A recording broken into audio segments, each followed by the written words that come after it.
Mesdames, Messieurs, bonjour et bienvenue dans cette session d'information. Voici les titres du journal. Investir pour sauver des vies, c'est le thème de l'édition 2022 de la Journée mondiale de lutte contre la tuberculose. Une occasion pour les autorités béninoises de réfléchir à comment éradiquer cette maladie. 80 millions de grossesses non désirées entraînant 70 000 décès pour cause d'avortement sont enregistrés dans le monde chaque année. La contraception est importante pour réduire le nombre de grossesses. Et puis on parlera du coaching en développement personnel et ses impacts sur la vie des entrepreneurs.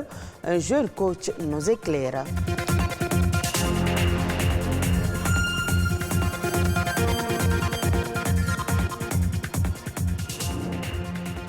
Merci de votre fidélité. On célèbre ce 25 mars la Journée mondiale contre la publicité.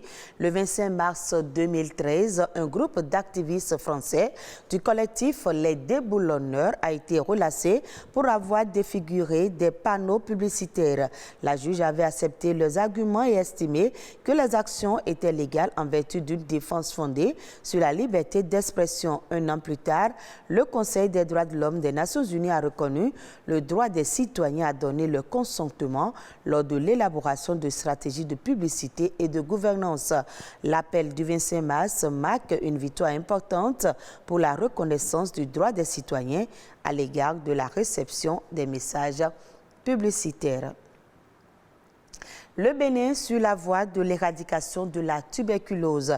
Hier, 24 mars, journée de lutte contre cette maladie infectieuse. Les différents acteurs réfléchissent à travers le programme national de lutte contre la tuberculose sur de nouvelles approches pour mieux agir. Beaucoup d'efforts sont faits, mais la vigilance doit être de mise en matière de dépistage. Le thème retenu cette année est investir pour sauver des vies. Retour sur cette célébration avec Yves Agorokwesi, Henriette Atiou et Sabirat Aou. La lutte contre la tuberculose au Bénin connaît des avancées depuis plusieurs années. À travers le programme national de lutte contre la tuberculose, le Bénin assure une prise en charge globale des patients sur le plan psychosocial, nutritionnel et socio-professionnel pour le plein épanouissement des malades. Le dépistage précoce est devenu l'un des moyens efficaces pour combattre cette pathologie. Le nombre de cas dépistés, toutes formes confondues, diminue depuis 2 ans et s'établit en 2021 à 3 764 cas contre 4 002 cas et 4 314 cas respectivement en 2020 et en 2019. Alors que 36% des décès par tuberculose surviennent en Afrique, l'augmentation des investissements pour une lutte efficace contre cette maladie infectieuse est de plus en plus nécessaire selon le représentant résident de l'Organisation mondiale de la santé au Bénin. Ces investissements pourraient atténuer la souffrance et la mort évitable de milliers de personnes.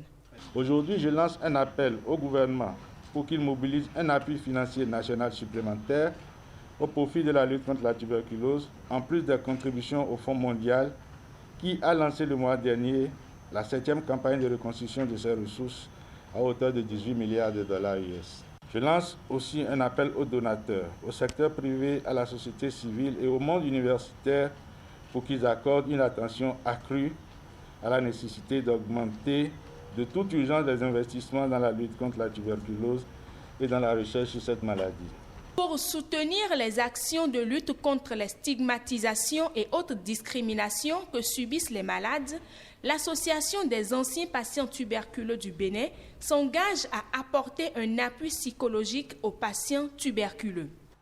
L'enjeu étant de taille, nous, Association des anciens patients tuberculeux du Bénin, allons plus nous investir à apporter un soutien psychosocial aux patients en cours de traitement et à travers des échanges et partages d'expériences sur le vécu de la maladie. Constituer des relais d'information fiables dans la communauté, couvrir tous les CDT du Bénin pour sauver des vies. Pour sauver des vies, des défis restent encore à relever. Renforcer l'implication des organisations communautaires dans la lutte anti-tuberculeux, mobiliser les ressources financières, humaines et matérielles, encourager le dépistage précoce des populations les plus vulnérables pour pérenniser la lutte contre la tuberculose. Et on parle toujours santé, 80 millions de grossesses non désirées dont un cas d'avortement de fortune sont enregistrés dans le monde chaque année. Environ 70 000 femmes décèdent des suites de ces avortements pratiqués dans des conditions d'hygiène et de sécurité précaires. Pour éviter donc cette situation, il est important d'adopter la contraception. Cette méthode de régulation des naissances permet de maîtriser la taille des familles et contribuer à la lutte contre la pauvreté. Reportage. 211 millions de grossesses ont lieu dans le monde chaque année et plus de 40% sont des grossesses non désirées. Le constat est tragique et pour y faire face, la contraception apparaît comme une solution. Et cette méthode qui permettra d'espacer les naissances comme vous le souhaitez ou de concevoir quand vous le voulez. Il est important d'espacer les naissances premièrement pour permettre au corps de la femme de régénérer après un accouchement. Je crois que les médecins recommandent souvent 2 ans. Ça permet aussi au couple de souffler financièrement parce qu'un enfant c'est des dépenses. De nombreuses méthodes de contraception existent pour soulager les femmes. Il y a les méthodes hormonales, il y a les méthodes non hormonales et les méthodes que j'appelle souvent les méthodes naturelles. La méthode hormonale, vous avez le Jadel, vous avez la pilule, vous avez le Sayana Press, l'injection. Et mis à part ça, les méthodes non hormonales, il y a le préservatif. Pour ce qui est des méthodes naturelles, il y a la méthode de la glaire cervicale. Il y a l'allaitement maternel, uniquement l'allaitement maternel. Malgré leurs avantages, les méthodes contraceptives présentent des effets secondaires, ce qui pousse certaines femmes à ne plus les adopter. Juste après l'accouchement de ma fille, j'ai voulu d'espacer la grossesse qui va venir au moins de 3 ans. J'ai vu le gynécologue avec qui j'ai discuté, donc il m'a proposé plusieurs méthodes. J'ai préféré une contraception injectable. Il y a d'autres effets secondaires sur lesquels je n'ai pas été trop avertie, que je commençais par avoir comme des maux de tête de temps en temps, malgré tout ce que je prenais contre les maux de tête. Après, j'ai commencé par ressentir que j'ai commencé par grossir, quoi. J'avais plus du tout l'envie d'avoir des rapports sexuels. J'ai utilisé cette méthode pendant environ 1 an, 2 mois, comme ça. Une contraception efficace est avant tout celle qui convient au moment où elle est utilisée. Il ne faut pas se lever et dire je veux une méthode. On ne peut pas. Il y a des méthodes qui ne conviennent pas aux personnes qui sont prédisposées à grossir comme moi. Et il faut dire aussi que c'est l'organisme qui s'adapte à la chose. Si ton organisme ne s'adapte pas, il va peut-être falloir penser, changer. Et en plus de ces mythes-là, il faut vraiment se porter vers les personnes adaptées à donner les informations en rapport à. Et ces personnes sont les seules capables de réajuster quand ça ne va pas. Quand telle méthode qui visiblement devrait marcher avec telle personne ne marche pas, c'est les seuls capables de vous faire changer de méthode contraceptive. Donc, il ne faut pas aller sur ce terrain-là en promenade. Il faut les informations et il faut un suivi médical rigoureux. Pour permettre aux femmes de faire des choix éclairés en matière de contraception, une prise de conscience collective est indispensable. Autre élément dans ce journal, être entrepreneur et gérer plusieurs sociétés à la fois relève du savoir-faire. Parfois, on fait recours au coaching en développement personnel qui a des impacts certains sur la vie de l'entrepreneur. Freddy Vlavonou est entrepreneur et coach professionnel. Il nous parle de son expérience pour une meilleure gestion des entreprises. Lorsque vous créez votre entreprise, pour atteindre un certain chiffre, vous êtes obligé d'embaucher.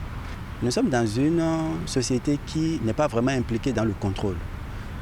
Nous agissons beaucoup plus avec les sentiments, la confiance. Déjà dans la gestion des ressources humaines, comme le dit le développement personnel, même le plus bel outil au monde nécessite un ouvrier qui sait s'en servir. Le plus bel outil au monde aujourd'hui, c'est le cerveau. Bon, depuis tous les temps, c'est le cerveau. Et il mérite un ouvrier qui sait s'en servir. Mieux savoir l'utiliser donne forcément de meilleurs résultats. Le succès n'est pas le fruit du hasard. Il est le résultat d'un travail stratégique, conscient ou inconscient. Dans le processus de l'apprentissage du développement personnel, j'ai compris des actes que je posais de façon inconsciente, mais qui me propulsaient. Le sachant, je le multiplie, ce qui me permet de progresser davantage. Nous avons cette facilité dans l'entrepreneuriat d'avoir un aîné. Il s'agit tout simplement de le voir comme aîné et non comme concurrent. De copier en modélisant suivant nos valeurs ce qu'il fait, en ajoutant une plus-value. Et c'est la meilleure façon de se faire coacher lorsque vous n'avez pas les moyens de payer un coach. Les chutes du Murchison font partie des plus puissantes du monde, avec un débit s'élevant à 300 mètres cubes par seconde. Les bateaux de touristes viennent admirer ce spectacle. Les voyageurs traversent le plus ancien parc national d'Ouganda et peuvent profiter sur le chemin d'un véritable safari aquatique, avec notamment des centaines d'hippopotames, mais aussi des crocodiles. Des éléphants viennent aussi s'y rafraîchir. Nous vous emmenons donc à la découverte du Nil blanc en Ouganda, un spectacle naturel éblouissant. En remontant les rives du Nil blanc, elles apparaissent, tonitruantes. Les chutes Murchison sont parmi les plus puissantes du monde, avec un débit colossal, 300 mètres cubes par seconde. C'est de là, quelques kilomètres plus loin, que partent les bateaux de touristes qui remontent le courant. Nous allons parcourir une portion de 17 km du fleuve pour se rapprocher des chutes. En chemin, ces visiteurs américains et européens vont traverser le plus ancien parc national du pays et vivre un safari aquatique. La plupart du temps, les hippopotames restent dans l'eau car leur peau est particulièrement sensible aux rayons du soleil.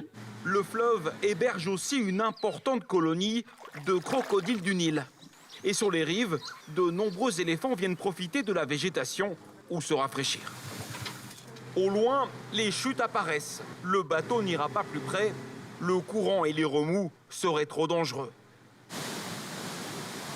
D'autres touristes ont eux choisi de prendre de la hauteur. La vue est à couper le souffle. J'avais vu des photos de ces chutes sur Internet ou celles ramenées par mes amis, mais ça ne rend jamais aussi bien qu'en vrai. La réalité est incomparable. C'est vraiment incroyable. Ce déchaînement de la nature a fait la réputation des chutes Murchison.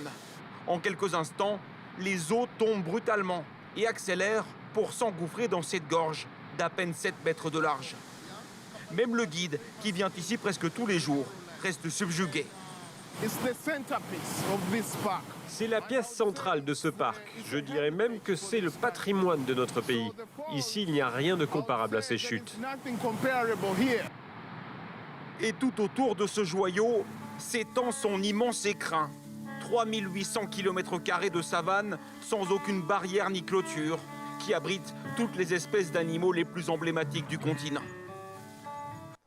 Et voilà qui vient mettre un terme à ce journal, à revoir sur le site de l'OACTB, www.oactb.bj.